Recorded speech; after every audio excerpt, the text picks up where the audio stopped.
accepted meaning of destiny is to make them establish. So my guest and I bring you messages to establish what you need to know in the present. And also, I like working with angels and the calmness they bring. Now, in a moment, I will introduce you to my wonderful guest, Sandra Jennings. But before that, I'd like to say thank you so much for watching the show live at a later date, as it means a lot to me to connect with like-minded women.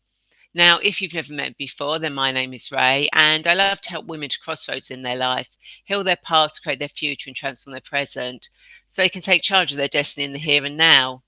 I'm the founder of Radiant Angel Energy, and I use future life progression, past life regression, angelic Reiki, guided meditation, angel oracle cards, and hypnosis to help women who feel lost get clear on their reason for being here. And I've also created several transformational packages, a journey through lifetimes, as well as a 6-week guided meditation series to help you step into confidence. Now, each episode of the show covers various themes of your journey, a mini guided meditation, angel oracle card reading, with the wisdom of my wonderful guests, like today's guest, Sandra Jennings, about how it takes every drop to create the ocean. Now, Sandra is a quantum energy healer working with light language, a soul mentor, regression therapist, channeled artist, the founder of Blue Pool Network, and the co-founder of the Tribe of One healing modality. Now, Blue Pool Network has a huge vision to connect light workers, therapists, spiritual entrepreneurs, and anyone who is consciously aware of their spiritual path.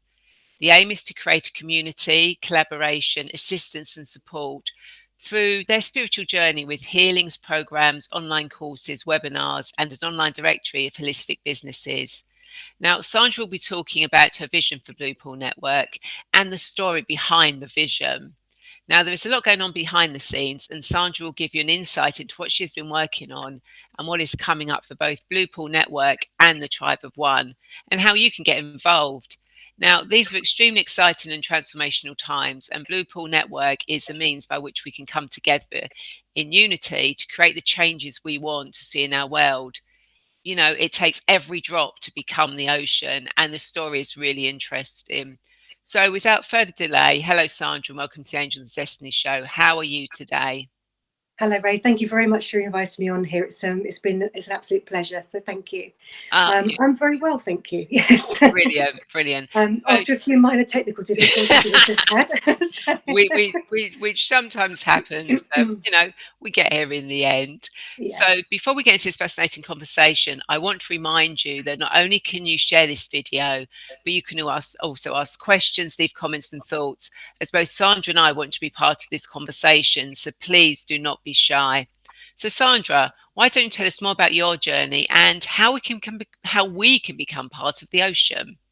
Okay, so I started my spiritual journey consciously probably about 20 years ago, and it's quite relevant to why Blue Pool started, because I remember having that first experience where I started to think, you know, when you have that period of time in your life where you're starting to go into that real transitional phase and you know that things in your life aren't really working, everything's starting to feel very uncomfortable, and you know things need to change.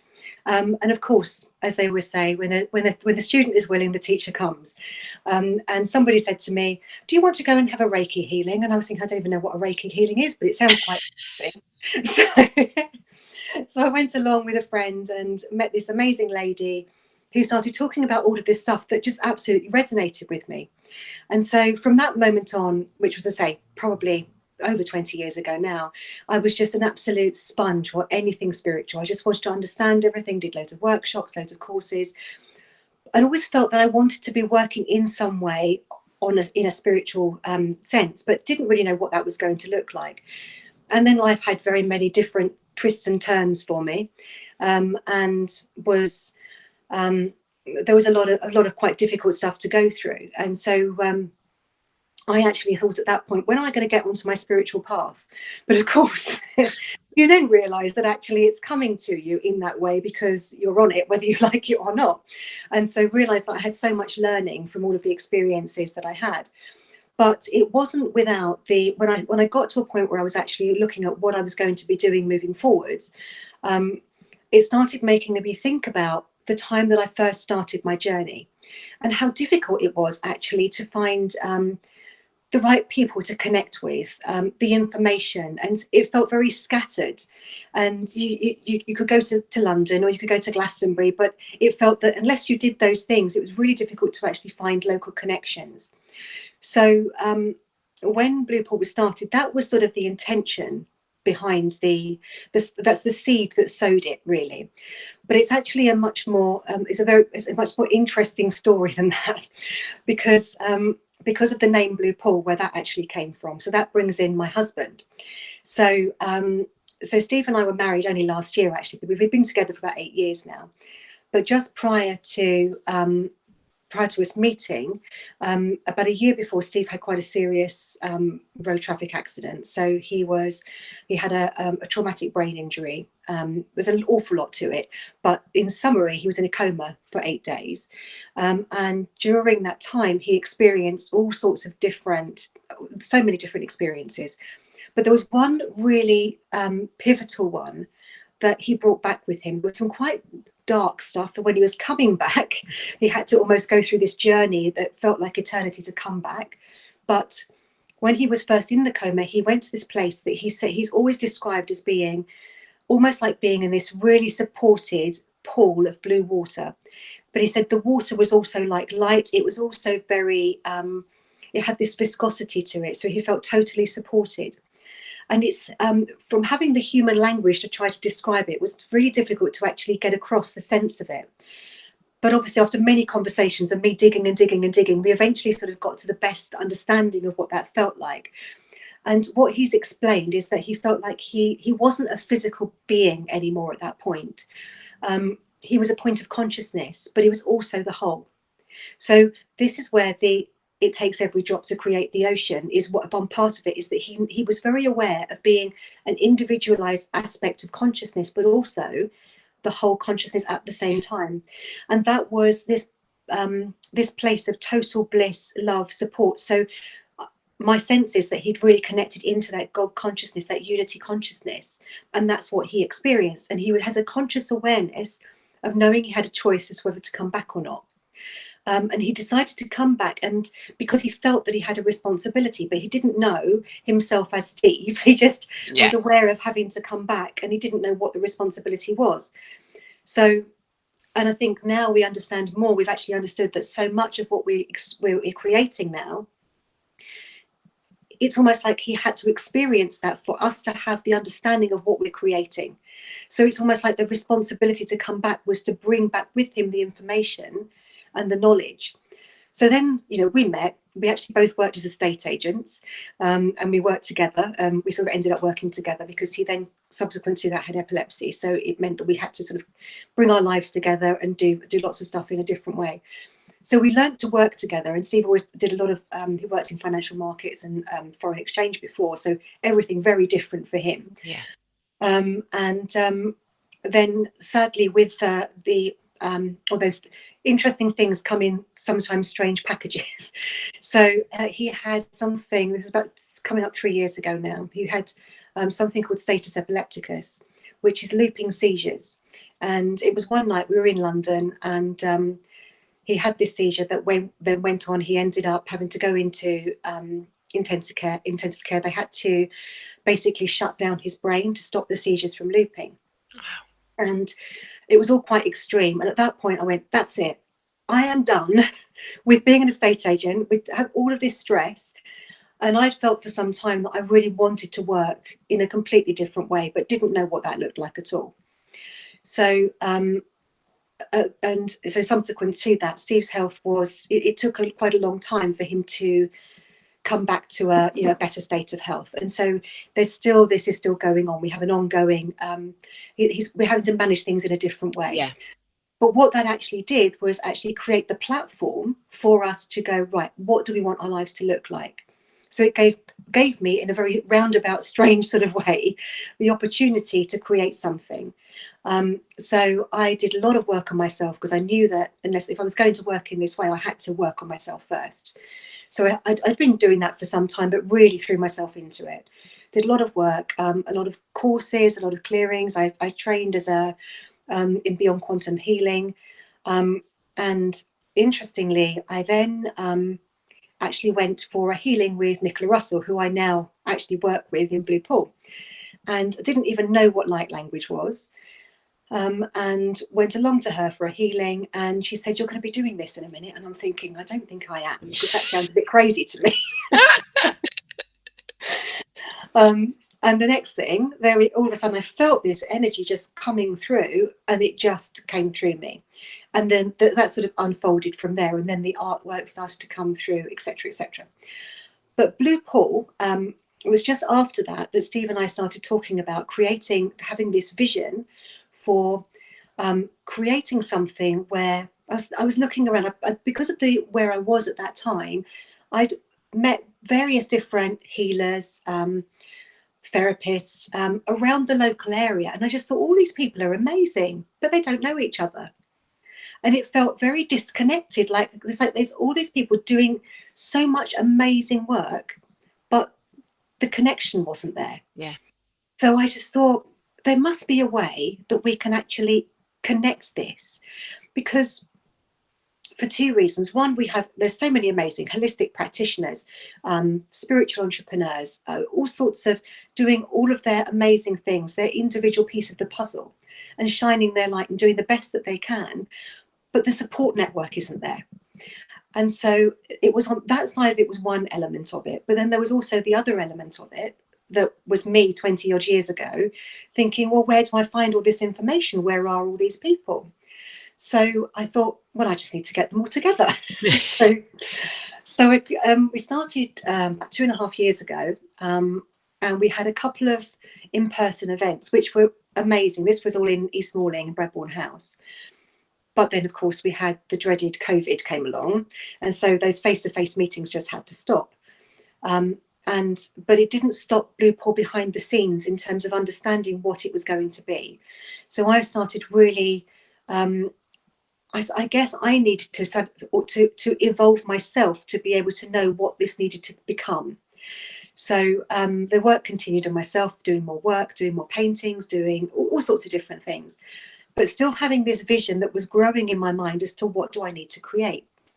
So when everything opened up, or was looking like it was going to open up at the beginning of last year, I reached out to Nicola, who a lot of these people that I'd connected with initially, the friendships had just been created, and so it carried on.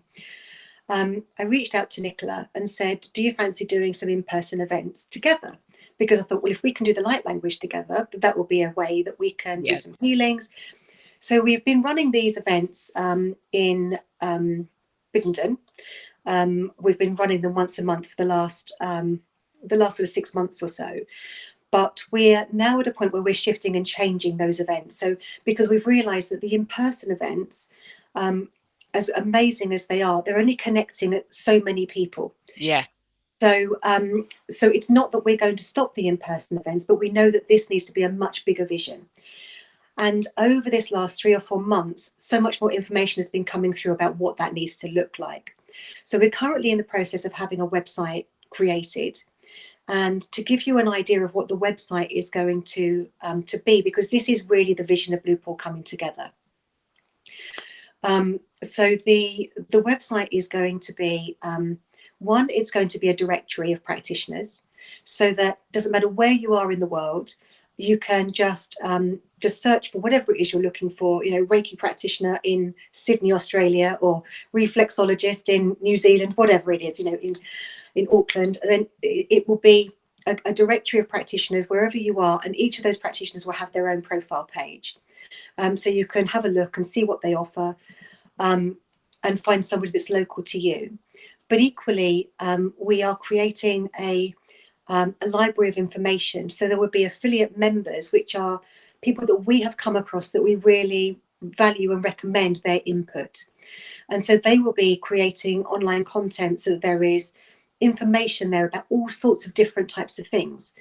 But there'll be 2 elements to it. There'll be the spiritual element, but there'll also be the business support element. Yeah. So if you're a spiritual practitioner or holistic practitioner, or working in that way, but you actually, say, for example, are looking for assistance with your social media, there'll be content that will actually help you to look for different videos to help you with that. And then from a spiritual perspective, the affiliate members that we'll be working with, we'll be putting up different content there, so it can sort of support you in all sorts of different ways. There'll also be there's something called the Tribe of One. So this is the healing modality that Nicola and I have actually created together. It was actually, the Tribe of One was channeled by just the name, the Tribe of One. I got about 8 months ago and I had no idea what it was. As you never do. Just you never do. I was like, oh, okay. And of course you have this guess at it and then it just disappears again. And then when we started to do these healings, they obviously adapted and flowed. As we were working together more, we had more understanding as what it was we were creating. And there was one particular day where we had a really interesting experience, and which I won't go into massively, but basically we got more understanding of what the Tribe of One was. We thought the Tribe of One was when Nicola and I came together and created, or maybe a few other people came together and did the healing for somebody or for a group of people, and they would connect with our energy and we would do the healing.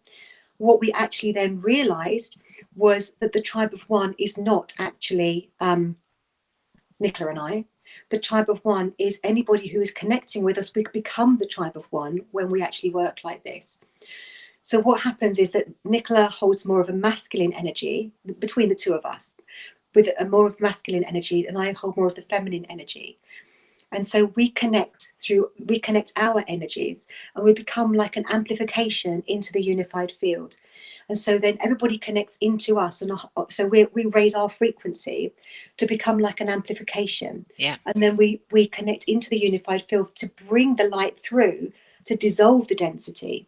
Whereas the way we've been working before meant that you had to really dig deep, and sort of it was all quite hard. You know how it is when you get that healing, and it's really, you can feel it all shifting. Whereas this is a much more gentle, beautiful way of rebalancing and dissolving the density with the light. So, and when we actually do these healings, every time we do them, anybody who's previously connected in, if their energy, if they want to have that, they can, their higher self can connect in it every time. So we're creating this magnification and amplification. Every time we do these Tribe of One healings, we're connecting into all of those energies. So, so we're creating a Tribe of One program to actually really assist people with the clearing of density, with the looking at patterning, understanding how they can work with their energy. So there's going to be assistance to really help you within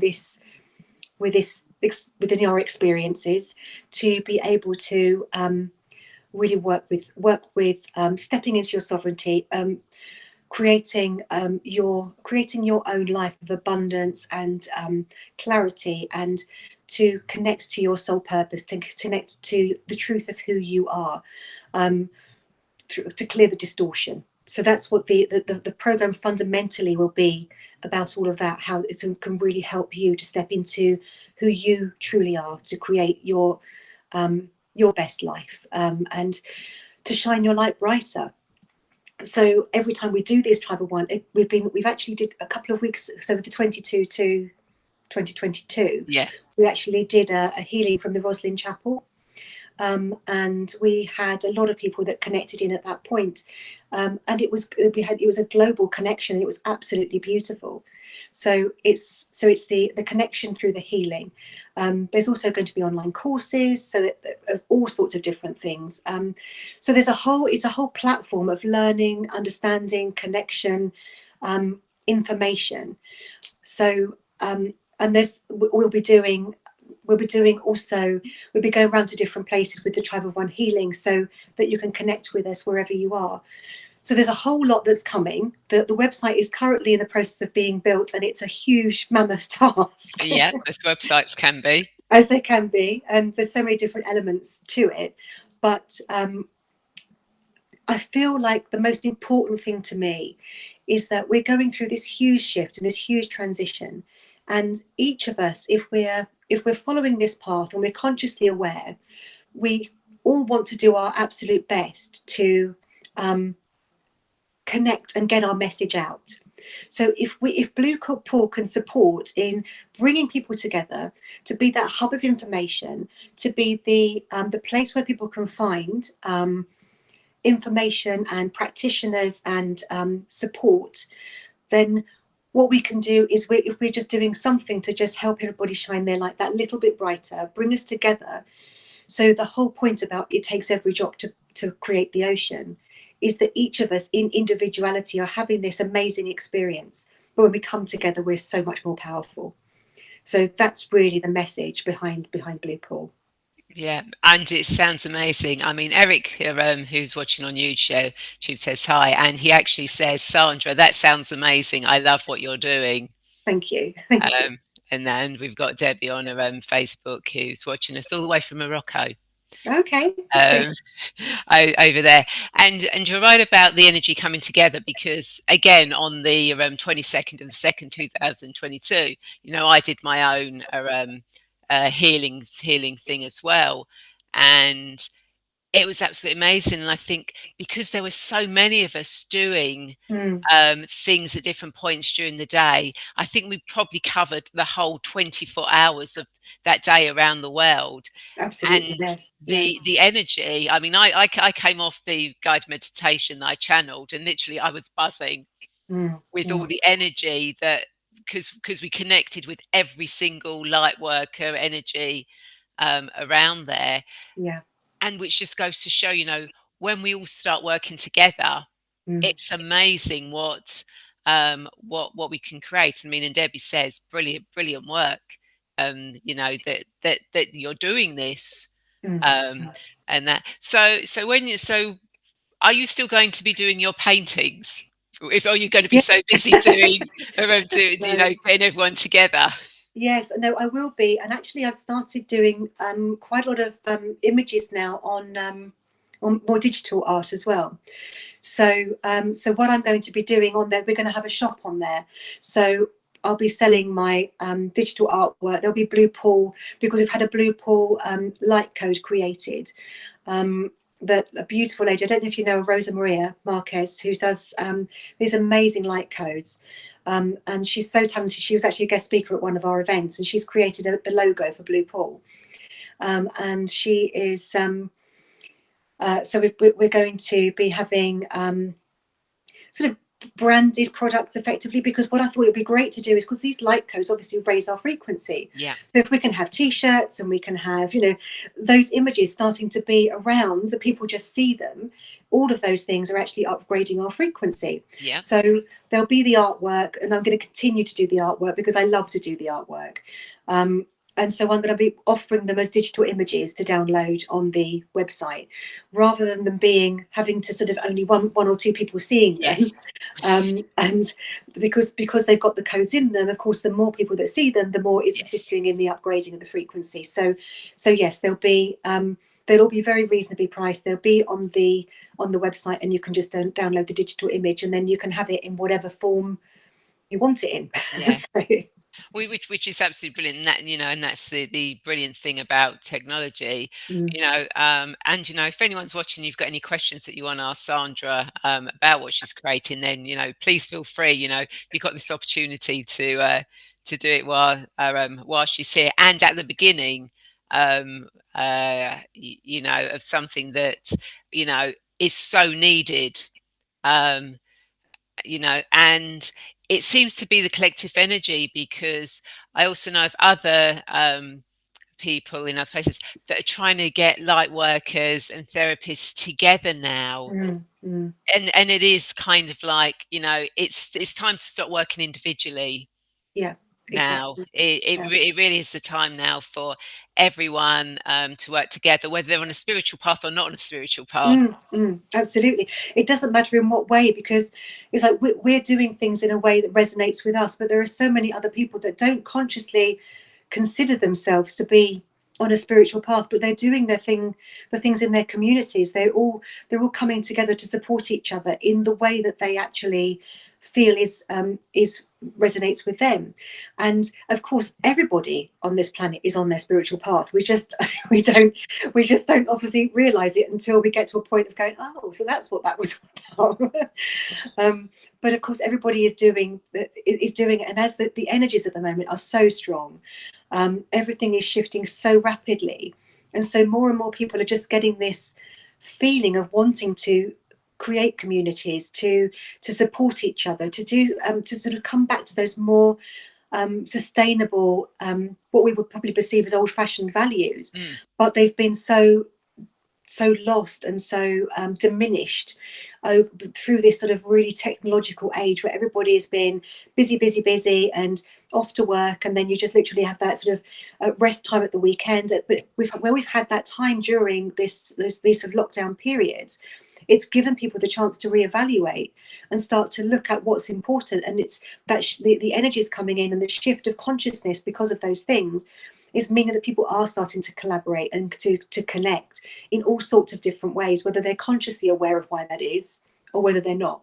So yeah, it's fascinating. Oh, it's absolutely fascinating. And Eric says, Sandra, what was it like when you started getting into light codes?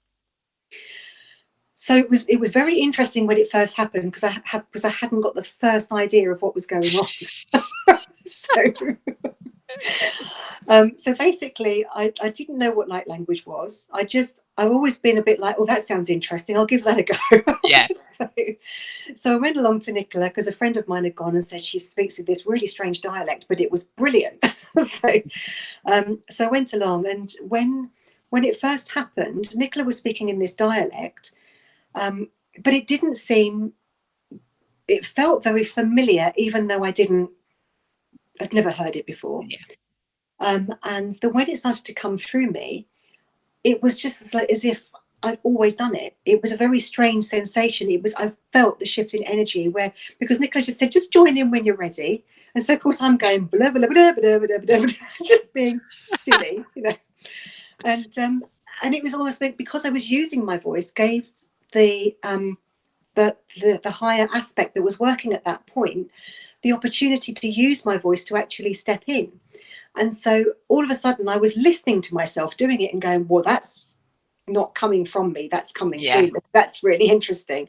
And I felt that shift. It was instant. And then it probably took another few months for me to sort of try it a bit, and then you sort of forget about it a bit, and then tried it a bit, and it kept on sort of coming back. And it's almost like they gave me the ability to dabble until we were probably a month or two into lockdown, and I was running a group, just a connection group that I was doing with people that had come along to the first Blue Pool events. I actually just carried on just doing a bit of a support group that we did, just a bit of sort of spiritual development and just general sort of chatting about how people were, etc. And at one point during this group, I felt this energy coming in, and it was making me feel like I was going to pass out. And so I thought, okay, and I knew it was the codes coming through. And so I said, look, can you bear with me? Because if I don't actually express these codes, I'm going to be on the floor in a minute. So I said, just make of it what you will. And so these codes came through, and I just said, just close your eyes and just receive them. They came through, and everybody was like, whoa, we really felt that. We felt the energy of that. It felt really powerful. And I was like, oh, okay, that's interesting. So, and then they were asking me, well, can you do that every week when you do it? So I started doing it. And then there was one, they were trying to make me sing. And I was like, oh, no, you're not going to let me sing in front of people, are you? So like, okay. And I was like, I'm sorry, but I'm going to sing, and I can't sing. But weirdly, now I do. So the one we did at the Roslyn Chapel one, most of my codes now are actually singing.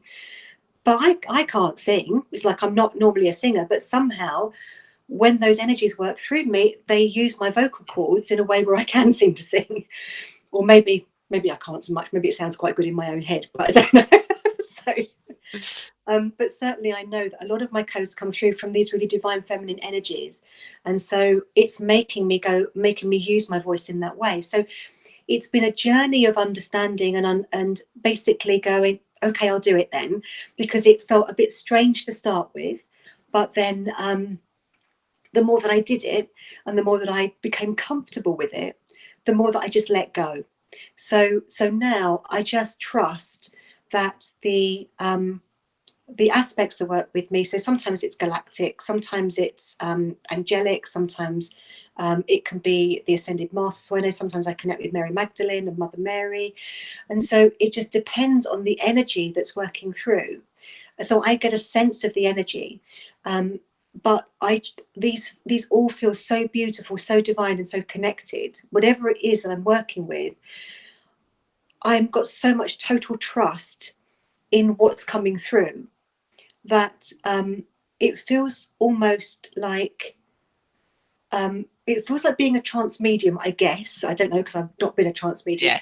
But I guess it's a bit like that, but being completely consciously aware of everything that's happening, but you're almost like the observer of it coming through you.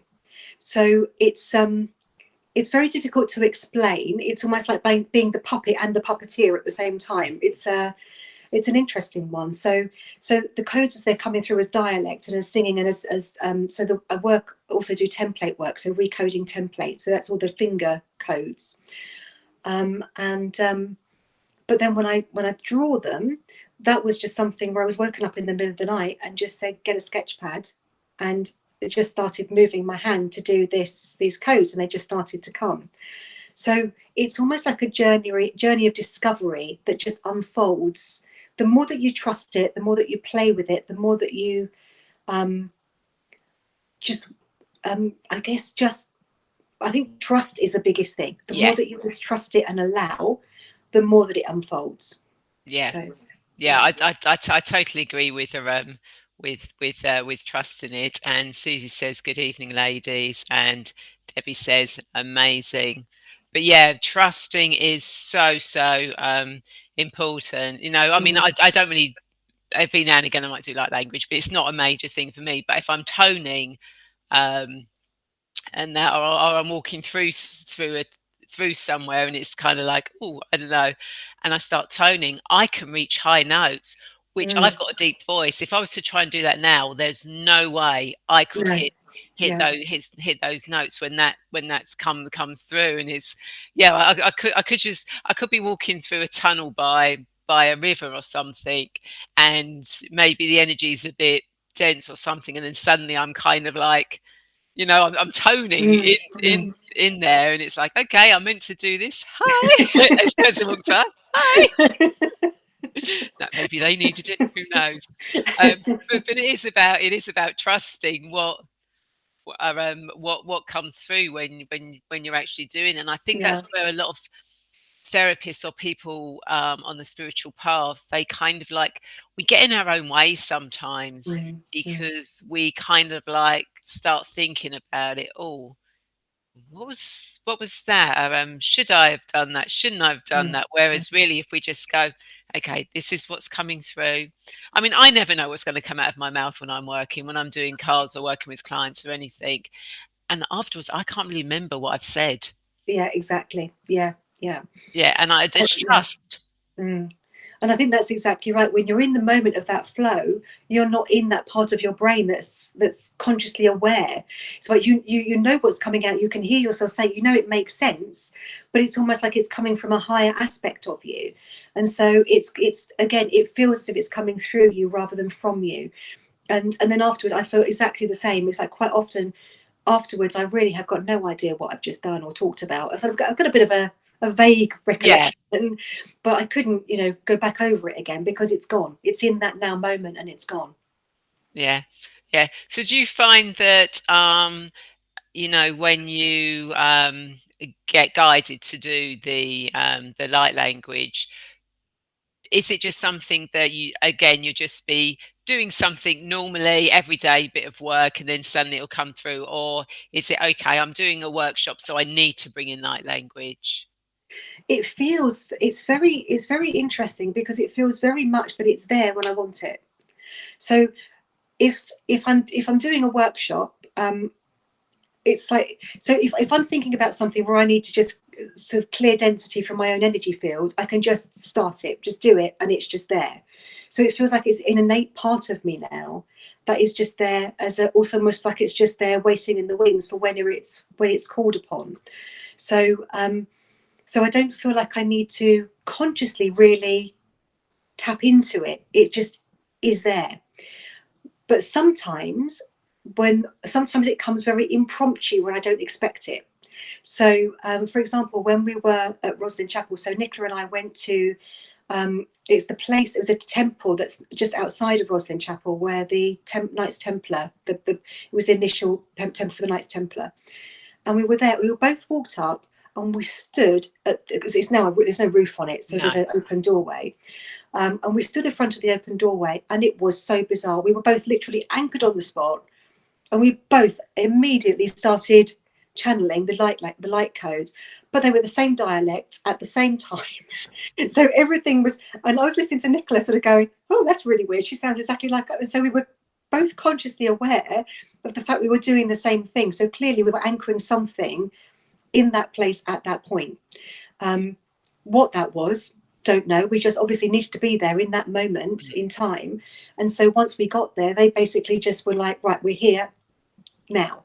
And so there was no choice in that. It just was, it was there and it came through. I mean, I have got a choice. If I wanted to stop it, I could try. I'm not sure it'd be very comfortable. No. But I could try, but I don't, because it's like, if it's coming through, I know it needs to. But one of the places where I find it comes through a lot is when I'm on my own in the car, which can sometimes be a bit tricky when I'm driving, like, because it can make, when I'm clearing in the car, it can make me quite lightheaded, and I'm like, come on guys, give me a break, this needs to stop because I need to drive.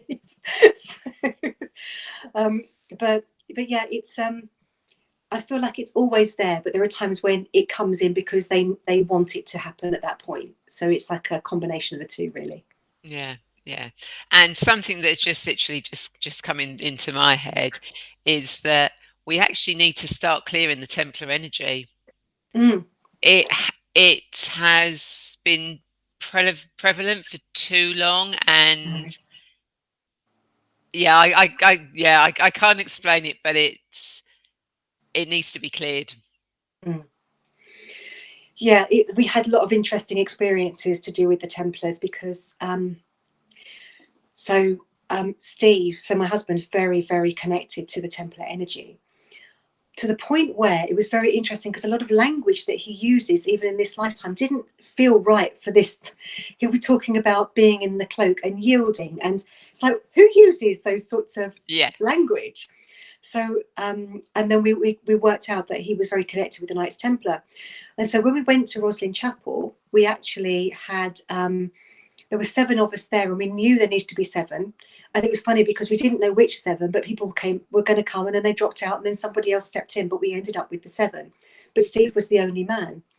And what happened when, so Steve and I went up separately, and the other ladies went up, and so we went up on a couple of nights, but we both had our individual experiences on the way up. It felt like a pilgrimage. It's like too much to go into right now, although I have got a video that I can send if anybody wants the link that unpacks it all, because there was so much that happened on this experience. But we were working with the Roseline energies, but what we really, really understood when we got to that place was that we got the instructions that Steve had to stand in the middle. I stood in front of Steve, Nicola stood behind him, and the 2 other ladies either side of him, so the 7 balanced like that. And he got the sense that he knelt to us, put his sword in the ground, and was like pledging allegiance. And what we've got the sense of was that almost that there had been so much that had gone on with the Knights Templar, and they were basically wiped out. And they actually, there's so many potential, so much information about what happened there, but it's very difficult to pick apart what really was going on. But he got the sense that it was almost like the last man standing, but that there had been so many people that had been killed and persecuted through, and I kept on getting the word subjugation, especially subjugation of women. But it was almost like he was the man pledging his allegiance to the warrior women to bring it back into balance. And we knew what we were doing was actually rebalancing the male and female energies, because we need to bring back in that divine masculine, divine feminine. And so quite what it's always, obviously when we do these things, it's very hard to know sometimes quite what the whole picture is that we're working through, but we knew that in that moment that was what that was about.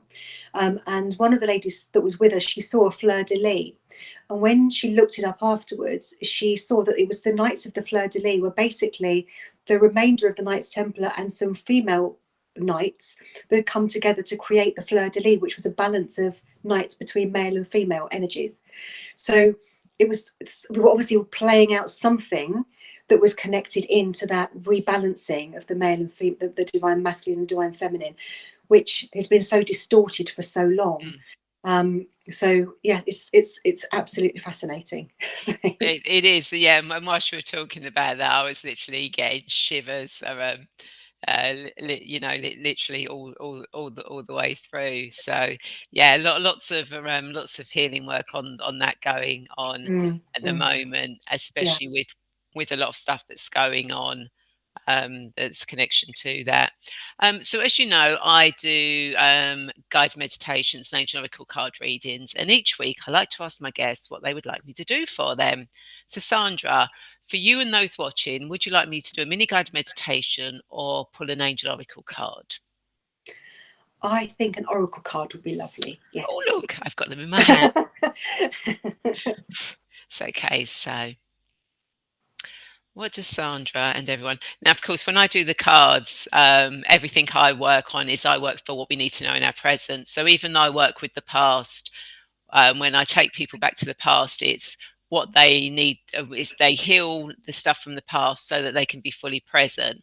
I want to take people into the future. It's so they know their future so that they can come back and be fully back in their present. So what does Sandra and everyone who's watching this need to know for their highest good at this moment in time?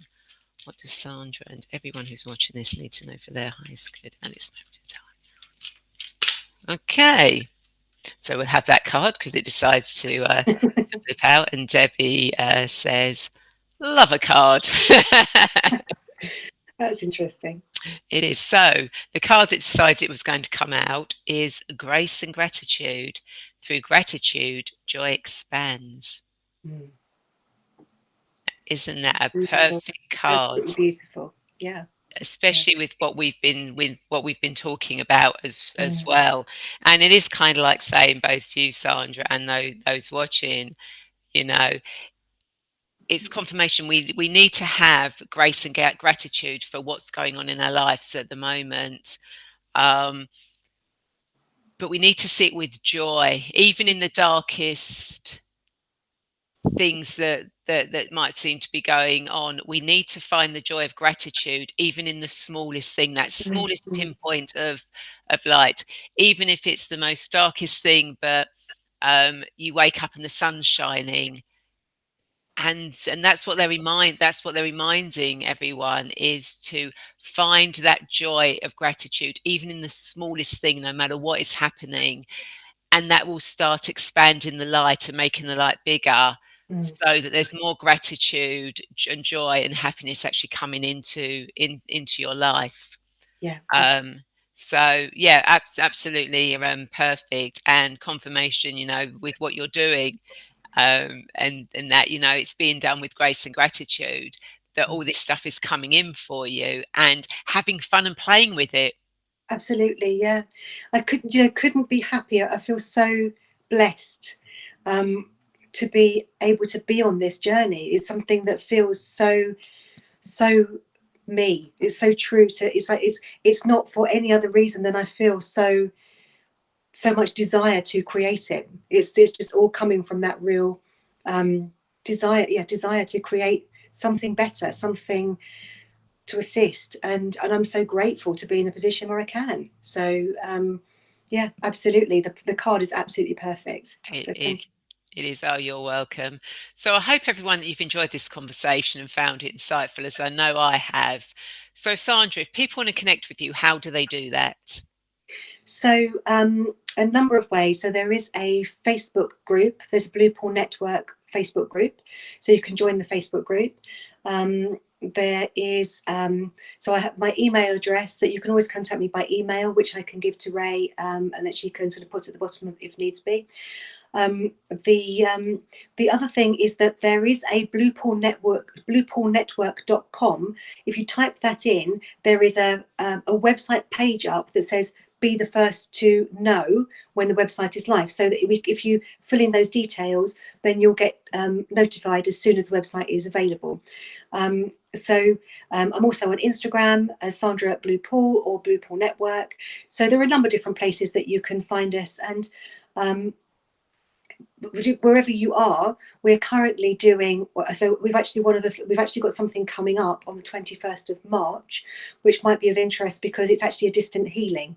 So I'm going to be doing the Eventbrite link. I'll be doing that tomorrow, so that will be available tomorrow. Everything gets posted on the Bluepool Network group, but basically it's a donation-based healing where if you just basically fill in your details, we will then do a healing that we will then send to you afterwards, so that you can just settle down at the time, receive the healing, and then we'll send you through the transmission afterwards, because we want to actually get this to as many people as who can. So we don't want it to be restricted by affordability. So it's basically a free healing. If people want to donate, they can, but if they really are not in a position to, then that's okay as well. We just want to actually bring that Tribe of One healing out to as many people as we can. So that's going to be on the 21st of March. So I can put all of the information for all of the upcoming events and healings will all be on the Bluepool Network Facebook group. So yeah. And what I'll do is I'll post all the direct links onto the comments as well. And Eric says, thank you both for the beautiful, inspiring messages that you've both given. Sandra, I wish you the best of luck with the Bluepool. Thank you for working on bringing people together. Bless you. Thank you so much. Thank you. And Debbie says, thank you, ladies. Thank you, Debbie. And Eric says, Ray, thank you for the card and the message. You're welcome. And thank you to Susie, Eric, and Debbie, for actually coming forward and actually saying hello and commenting and asking questions. So thank you to all of you for joining Sandra and I. And thank you, Sandra, for sharing your wisdom. And Sue says, thank you, ladies. Thank you. Thank you so much. Thank you. As well. And of course, if you have reached that crossroads in your life and you need some guidance in finding the meaning of your life and getting clear on your path, then I would also love to be that guide for you. So please feel free to connect with me so we can arrange a free clarity video call to discuss where you are now and how you can move forward to take charge of your destiny. And of course, please feel free to join my weekly newsletter and receive a free future life progression recording, where I take you into a future lifetime to get guidance and clarity that you can use in your current life, as well as a couple of other free gifts. And again, thank you so much for watching. And I'd like to invite you to share this video, as I'm sure there are more women who feel lost and want to get clear on their destiny just like you, or need to find a group of people to find their tribe, their community. And of course, if you are watching this on YouTube, then please feel free to subscribe to the channel. Every subscribe helps. And like it, and hit the bell button to be notified when the show goes live or I post new guided meditations. And I look forward to you all joining me same time, same place next week. Take care. Bye. Bye. Thank you. Bye-bye.